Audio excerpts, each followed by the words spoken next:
Oi, gente, bom dia, tudo bem com vocês? Na videoaula de hoje nós vamos continuar falando sobre os assuntos de geografia, que nós já começamos a ver aí na nossa videoaula anterior, tá? Nós começamos na videoaula passada falando sobre população brasileira, o que é população absoluta, população relativa. Falamos a respeito também da expectativa de vida, que é o tempo médio de vida que o indivíduo tem a partir do seu nascimento. E hoje nós vamos falar de outros fatores que são analisados quando as populações de um determinado lugar são estudadas, que é a respeito da taxa de mortalidade, taxa de natalidade, que são informações que ele trouxe para a gente a partir da página 41. Então pega seu material aí, vamos comigo, que eu vou começar a ler alguns trechos importantes aqui e você pode ir grifando comigo, tá? Geografia, então, página 41. Como o próprio nome indica, a taxa de mortalidade é um índice que reflete o número de mortes registradas em média por 1.000 habitantes, considerando determinada região em um período de tempo. Para fazer essa estimativa, o IBGE utiliza os parâmetros dos registros dos cartórios civis. Como há regiões onde esse tipo de registro é insuficiente ou incorreto, o cálculo é feito com correções estatísticas. Então é muito difícil, é praticamente impossível dar uma precisão correta, o número exato da taxa de mortalidade de um determinado país ou de uma região, porque é muito difícil fazer essa contagem precisa. Mas a taxa de mortalidade, ela é sempre baseada a cada número de 1.000 habitantes. Então, de tempos em tempos, geralmente a cada 10 anos, o IBGE faz essa contagem que a cada grupo de 1.000, quantas pessoas que morreram naquele determinado período que foi calculado, tá bom? De acordo com o IBGE, a taxa bruta de mortalidade do Brasil em 2015 foi de 6,08 falecimentos para cada grupo de 1.000 habitantes. Então, uma média aí em 2015, para cada 1.000 habitantes, havia 6 óbitos, tá? 6 mortes. Trata-se de um importante indicador, pois fornece indícios sobre as condições de saúde, bem como os parâmetros de violência dos estados e municípios. Principalmente países mais pobres, que enfrentam problemas socioeconômicos, as taxas de mortalidade costumam ser muito altas, porque o sistema de saúde é precário, ou porque também as taxas de violência daquele território também é muito grande. Países de primeiro mundo, que têm uma saúde de ponta e que os índices de violência e de morte violenta são baixos, a taxa de mortalidade também tende a baixar. Existe um outro indicador quando se estuda a população, que é a respeito da taxa de mortalidade infantil, tá? Essa é uma estatística muito analisada e levada em consideração quando as populações são estudadas. Vamos lá grifando comigo? A taxa de mortalidade infantil corresponde ao número de óbitos de crianças com menos de 1 ano de idade a cada 1.000 nascidas vivas.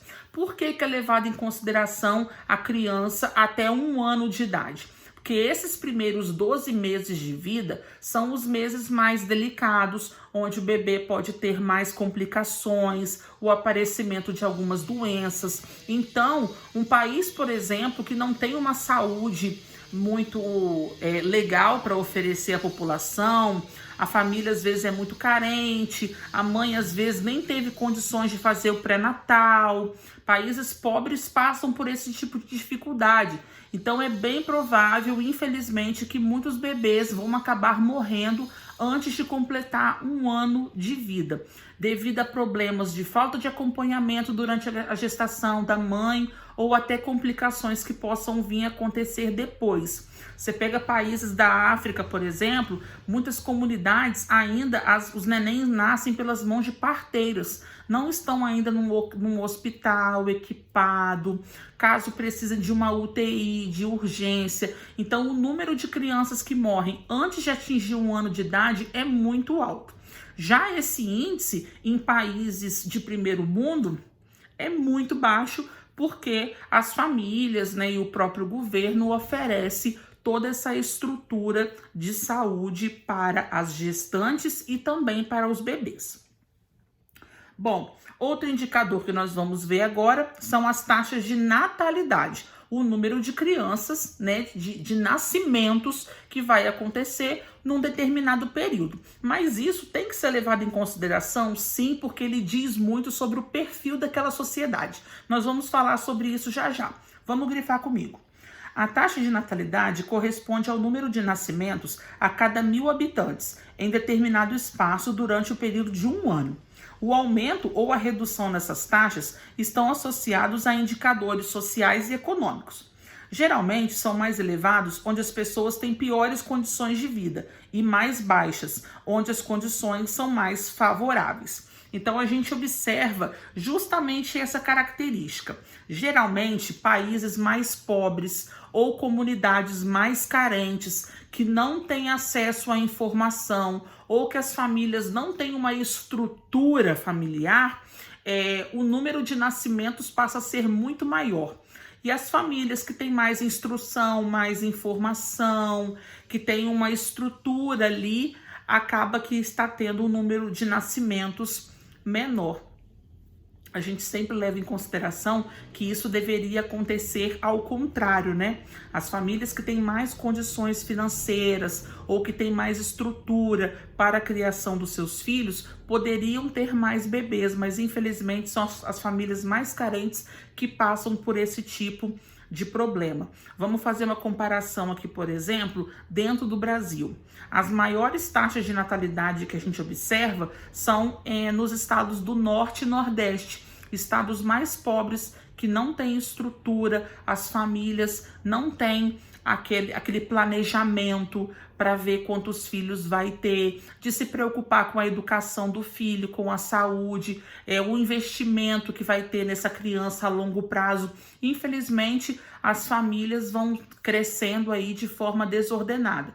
A gente cansa de ver na televisão, por exemplo, famílias carentes, onde a mãe tem aquela penca de filho, aquele monte de escadinha, um atrás do outro, porque realmente não tem essa preocupação e esse planejamento familiar. Já as famílias mais estruturadas, que têm uma condição financeira melhor, às vezes optam por ter um filho, 2, no máximo 3, porque sabe dos custos do trabalho de se criar uma criança, de oferecer um futuro para ela, pagar uma faculdade, enfim.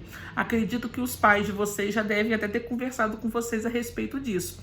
Muitos de vocês são filhos únicos e talvez já devem ter questionado isso para o pai ou para a mãe, porque realmente criar um filho dentro dos padrões que eles esperam criar vocês, oferecendo tudo de melhor, não é fácil. Então, muitas famílias acabam optando aí por ter um filho ou no máximo 2, porque sabe da dificuldade e do custo que é criar uma criança. Então, nessas famílias mais estruturadas, onde tem até um poder aquisitivo melhor, eles acabam optando por ter menos filhos, aí, consequentemente, a taxa de natalidade também vai ser menor, tá? Vamos virar a folha comigo? Na página 42, e ele vem falando para a gente a respeito do crescimento natural ou vegetativo. Vamos falar sobre isso agora? Crescimento natural ou vegetativo é a diferença entre a taxa de natalidade e a taxa de mortalidade, expressa em forma de percentual. Por exemplo, no ano 2000, no Brasil, a taxa bruta de natalidade foi de 20,86%. E a taxa bruta de mortalidade foi de 6,67%. Logo, a gente pega a taxa de natalidade, 20,86%, e diminui da taxa de mortalidade, 6,67%, e nós encontramos aí o crescimento da população de 14,19%. Como os valores anteriores são expressos por 1.000, basta dividi-los por 10 para expressar a porcentagem. Assim, no ano de 2000, a taxa de crescimento natural do Brasil era de 1,4.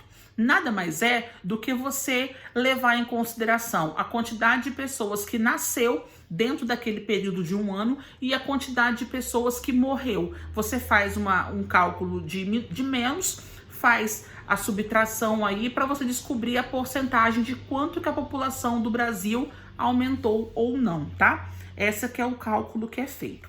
Nós temos um olhar geográfico aí, vou colocar na caixa de descrição para a gente fazer ela daqui a pouco. Eu vou deixar tudo anotadinho aí. E esse mais um na parte de baixo, você pode fazer um xizão que nós não vamos ler isso aí agora, tá? Bom, vou deixar então para a próxima videoaula a gente continuar falando sobre esse assunto de população brasileira, onde a gente vê aí a participação dos imigrantes que contribuíram para formar o país miscigenado que nós somos hoje. Mas eu vou deixar esse assunto para a próxima videoaula, que a gente vai começar então na página 43. Por hoje é só. Beijo, gente. Fiquem com Deus e até mais. Tchau, tchau.